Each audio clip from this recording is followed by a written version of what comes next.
Hi, Tom Cole for the Steve Taylor Community Connection, and I can say very truly and honestly, I'm here with a lifelong great friend, Mr. Neil Neukam, who everybody in the community knows Neil, but for those maybe out of the 285,000, maybe the 4 that don't know Neil, he's the general manager and vice president of the Toledo Walleye, and 28 years really with the hens and walleye together, making an incredible difference in our community. Neil, welcome. Thanks, Tom. Thanks for having me. You know, Neil, we go way back to the Ned Skeldon days when you and Joe and Gene Cook and everybody was working at Skeldon Stadium. And you guys did a great job with, let's face it, a facility that was, I think, it was a trotter track at one time, semi-pro football field that the Toledo Tornadoes played on. It was a unique and special in its own way. But did you ever, in your wildest dreams, think that you'd end up in the facilities like Fifth Third and the Walleye Arena? Good question, Tom. I think, I reflect back on that. There was a period of time when, there was a big influx of new ballparks being built in the late 90s, early 2000s. And when that conversation started to become more of a reality, there was a lot of excitement about what that ballpark could do to help reinvigorate the franchise, but more importantly, reinvigorate even the community. Right. And so we had seen a lot of the success that was happening with our peers around the country. So I think there was a little bit of like, this can work. And we're excited about the opportunity at the time to make it work. And little did we know, though, that once it was built, Fifth Third Field, and once the fans started coming out, that 20 years later, I don't know if we ever expected the longevity. Right. And that is amazing, because we've seen that over the years where teams will go into new ballparks and there'll be that honeymoon period that lasts for, maybe 2 or 3 years, and attendance increases and then kind of flattens out again and whatnot. We've been riding that wave for 20 plus years now, and that's just a testament to this community and the support that everybody's provided. And Neil, you're 2-time Executive of the Year, I think 2017 and 2018, 6 years of awards of excellence, sold out arenas. The place is impeccable with the walleye. But is it a little bit for you, Neil, like the Field of Dreams, build it and they will come? You guys built it and the people show up. I mean, it is interesting to me because you fill the arena, the Mud Hens and the Walleye, I mean, you fill them up, and that's interesting that it hasn't diminished in any way. Yeah, on the walleye side, that's been lights out. It is amazing what is. How many sellouts in a season normally, would you say? The last regular season we had before everything else had happened, we had gotten to 31 sold out games out of 36 regular season games. Totally sold out. Totally sold out. The benchmark in this league. I mean, there's nobody else in the ECHL that's hitting those numbers. For the ECHL team, if they got to double digits, maybe 10 to 12, that's a successful year for them. But to almost triple that is amazing. And again, it was one of those where there was a lot of hard work by other people than just me. And we get a great team, great talented folks who really work their tails off to fill that arena. And to some degree, you're right. You build it, you open it, and they come. But then eventually, that kind of wanes, and you got to continue to work it, and you still got to create a positive, fun experience and make sure it's a good quality product, both on and off the ice. And we've been fortunate. Dan Watson has had some great teams the last number of years. Yeah. That goes back to Derek Lalone before his Stanley Cup run there in Tampa Bay. He also had some great teams. And Nick Vitucci built that foundation too when the arena opened and helped bridge that gap between the sports arena and then going over to the Huntington Center. So a lot of folks that we owe a lot of credit to, especially for the product on the ice as well. But I think your personality plays so much into that. I can tell you, having known you for that long a period of time in the business world, I never ever saw you yell at somebody, get in somebody's face, get upset with somebody. And sometimes fans, I mean, most of the fans are wonderful, great Toledoans, but there's always going to be a few that, they're going to have an issue about something. And I think your demeanor, the way that you go about it, you always keep your cool, you always treat people with respect. That's not easy to do. How do you come by that? How do you get that demeanor? Tom, we do all the hollering and screaming behind the closed doors. in all honesty, you know, it's a great question. I think, if nothing else, I was told one time by Mike Beck, you know, and his dad, Bill Beck, who did some crazy stuff back in the day, you know, promotional wise for baseball.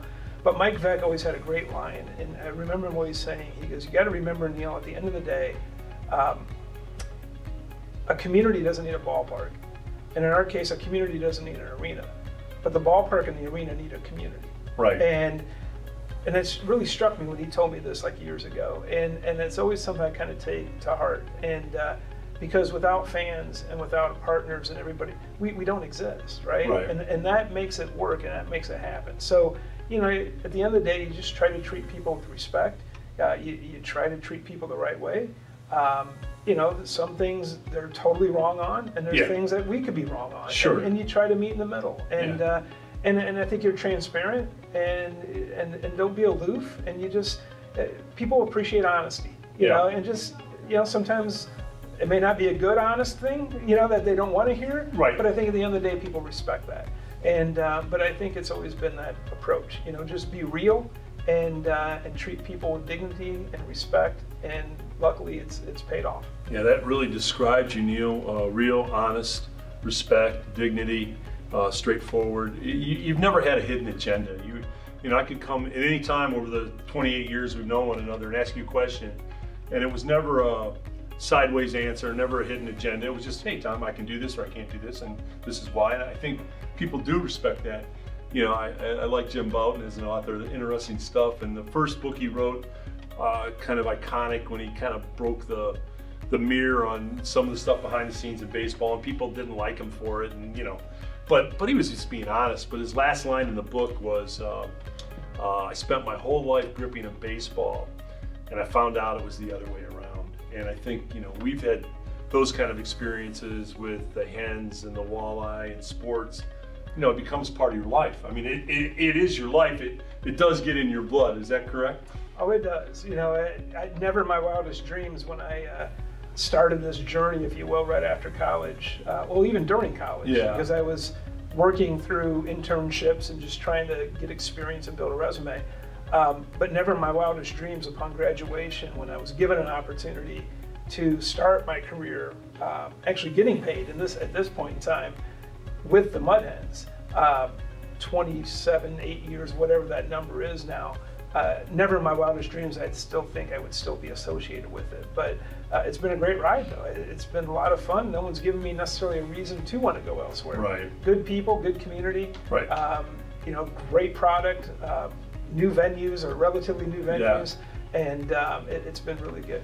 You're a perfect example, Neil, of karma. You know, what you put out there, it comes back to you, and you've always put out a positive vibe, wanting to help people, do good things in the community, and I believe that's been a big part of the success of the Walleye and the Hens. People like you putting that vibe out in the community, and people want to work with you, they want to be associated with you, and you know it's going to be class, you know it's going to be done right. Neil, it's been an honor to have you in the studio, Steve Taylor Studio, and truly believe this, that the work that you've done in the community with the Mud Hens and the Walleye, you've spent a lifetime creating relationships, positive experiences, great family entertainment, great family ties. You know, it's made a difference in our city, and we thank you so much for all your dedication and work, Neil Neukam. Oh, thanks, Tom. Very much appreciated. Thank you. And now the hard part of the interview is I'm turning it over to my brother Terry Crosby, and he's going to grill you with some stuff. So that's the second part. Okay. Thank you, Neil. Hi, this is Terry Crosby on the Steve Taylor Community Star Show. We have Mr. Neil here, and obviously you do the Mud Hens, general manager, I believe, for the Mud Hens. Well, on the Walleye, I spend more time on the hockey side than I do on the baseball side. So probably 80 to 90% of my time's on the hockey, but then my office is at the ballpark. How have you been so successful? What is it that you can speak on in regards to what do you think it was?